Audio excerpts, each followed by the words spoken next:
Vibrant pixel graphics and charming characters, check. Cozy scuba diving exploration in the deep blue sea, check. Gotta catch 'em all monster-like hunting, check. Dave the Diver might just be for you. Made by Mintrocket, a separate subsidiary of Nexon, who are the giants in South Korean game development, Dave the Diver is a delightfully addicting and charming single-player adventure that combines management, deep-sea exploration, and RPG elements at its core. The quick premise of your adventure focuses on the titular character, Dave, a larger-than-life guy with experience in deep-sea diving, who teams up with a business investor, Cobra, and a sushi chef expert, Bancho, to help manage a, hopefully, successful and swanky-looking sushi restaurant and attract lots of hungry customers far and wide. Upon hearing Dave the Diver for the first time, who knew they would latch onto me like a barrel jellyfish might, or how it would pierce straight into my soul, just like Dave harpooning a clownfish? Certainly not me. This game has all the quirks and charm that just keeps on giving, and that's all I really need. So from the get-go, you will immediately notice the visual splendour of the pixel art aesthetics that fill across a variety of charming characters you meet along the way.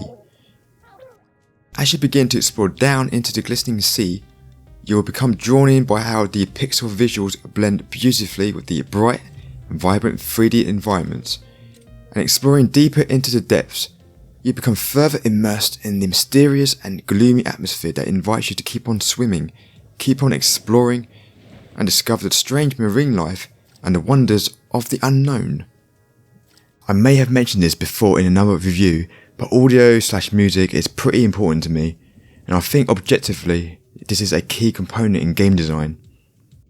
You could have a pretty subpar gameplay system with a very solid soundtrack or ambient sounds, and this could ultimately help to keep the player engaged. Luckily, Dave the Diver has both solid gameplay and audio to boot. I love the atmospheric soundscape music during normal exploration and its suspenseful mystique in deeper and darker areas.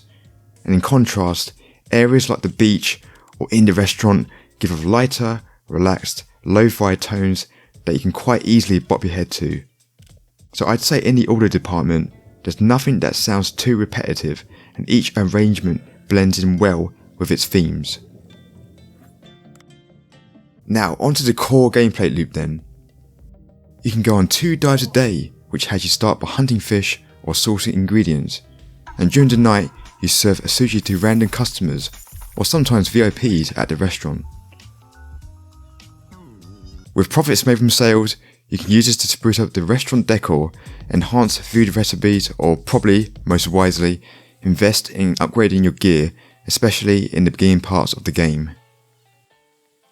Upgrading your gear allows you to then survive for longer, explore deeper into the depths, and have better equipment and weapons to deal with potentially dangerous fish or other threats. As you're exploring the depths then, the most important thing is to keep an eye on the panel in the lower left of the screen, which shows your oxygen tank level, your health bar essentially. The weight you're carrying, which will factor into whether you're hunting for fish, supplies for enhancing equipment, or a mixture of both. And then you have the depth gauge, which will determine how far you can swim down before your life support becomes critical due to water pressure and your oxygen rapidly depletes at an increased rate. Replenishing your oxygen level is possible though by searching for capsules or containers dotted sporadically, which may literally be a lifesaver in a pinch. In terms of the combat aspect of hunting fish, you're equipped with a harpoon to reel in and capture your prey. You also get a small knife as a pretty basic melee weapon, which is good enough for small fry, but if you're trying to stab a shark with a puny metal instrument, best of luck on that one. So as you explore the waters, you'll eventually find beefier weapons to use temporarily, whether that be swords, bats, guns, or upgrades to your harpoon. And as you progress through the game, you have the option to craft and enhance weapons to increase your attacking power or capture fish more effectively. At first it might be a little tricky to get accustomed to all the various mechanics and features on offer, but taking baby steps, or you could say flutter kicks in this instance, is a good way to ensure you're not going to waste too much time by continually dying and coming up almost empty-handed.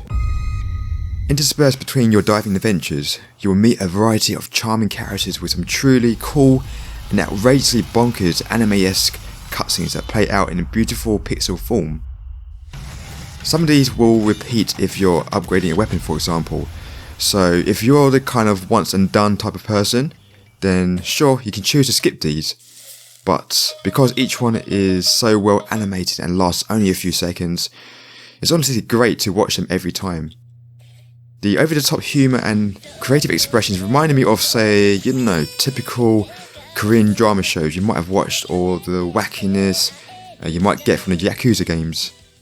This outrageous goofiness also extends into the plethora of mini games, and there are plenty of them that are thrown into this game.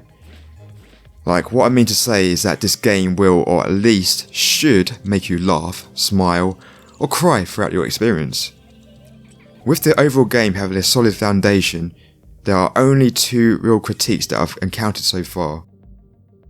One is Nintendo Switch related, where the loading times can be a real drag and can last up to 30 seconds at a time. I'm not quite sure if this extends across the board with other platforms, but the fact it can become fairly frequent becomes a bit of a hindrance, especially when you might just finish a short run dive, then it's the loading screen, then the next cutscene plays out, and yet again the loading screen pops up. If you know me as a person, I'm a pretty patient gamer, but even this can sometimes test my limits. Hopefully there'll be a patch to alleviate this in the next update release. The second issue relates to in-game tutorials, or lack of in some areas. Specifically focusing on the restaurant aspect, where the game doesn't explain in better detail about the auto supply feature when serving dishes. Essentially, you don't want to max out the amount of a dish on the menu, as any food not sold will be wasted at the end of the night. So a massive tip is, only add one item of that particular dish to the menu, set this to auto supply, and the chef will only make additional dishes on a made to order basis. This is much more efficient and will save your resources in the long run. I mean, it is good when a game gives you basic information and doesn't want to hold your hand the whole way, but important mechanics like these I think should demand better care and attention in my opinion. Ultimately, the roguelike looping aspect of the core gameplay makes for a very addictive and compelling experience. I always kept thinking to myself, just one more dive. The next thing I know, a 5-minute dive becomes 1 hour of multiple dives or actual story progression. And it's essentially up to you how much time you want to spend in the depths within the limits of your oxygen levels. So whether it's for your pure pleasure of capturing of sea creatures, or you simply want to cozy up in the confines of your room as you have a relaxing swim among dolphins, coral reef life, or giant squid monsters. Whatever floats your boat really. I personally felt it very satisfying on each diving run to explore rare creatures or discover ancient treasures and civilizations along the way. And once night falls, it's pretty gratifying to rock up at a restaurant to convert my collected haul into visually appetizing sushi, taking the profits, and then jump onto Cookstar, the Instagram of this world, to see all the latest buzz and gossip from your patrons and colleagues.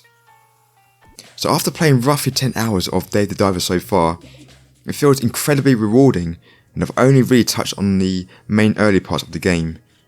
There are so many features in here, from the smartphone app, to mini games, to other farming simulations, to bring your best wildlife photography skills, to collecting digital cards.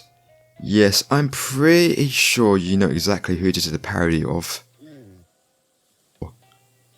Even if you decided Dave the Diver wasn't for you, I honestly think the staggering amount of content easily justifies the low price point for this game. So after those 10 hours of Dave the Diver so far, I can say it has me wanting more as I continually progress through the depths of the blue hole. So, is this Dave the Diver worth it? Well, if you're looking for vibrant pixel graphics and gorgeous environments in a semi-cozy roguelike game that doesn't break the bank account, then yes, I think it definitely deserves your time, and I'd highly recommend diving into this game. Dave the Diver will surprise you and reward your time with soothing underwater exploration, monster-like hunting, RPG-like elements, charming and funny characters, and a huge amount of unique mini-games and things to interact with. Currently it retails at $16.99 for the Nintendo Switch and Steam at the current time of this recording. Once I completed the game, I'll probably make a fuller and more concise review of the whole game, so do look out for that. If you made it this far, thanks for checking it out, and consider giving this video a big thumbs up and subscribe to show your support. And feel free to share your underwater experiences in the comment section below. So have a good one, and I'll see you next time, adventurer. Cheers!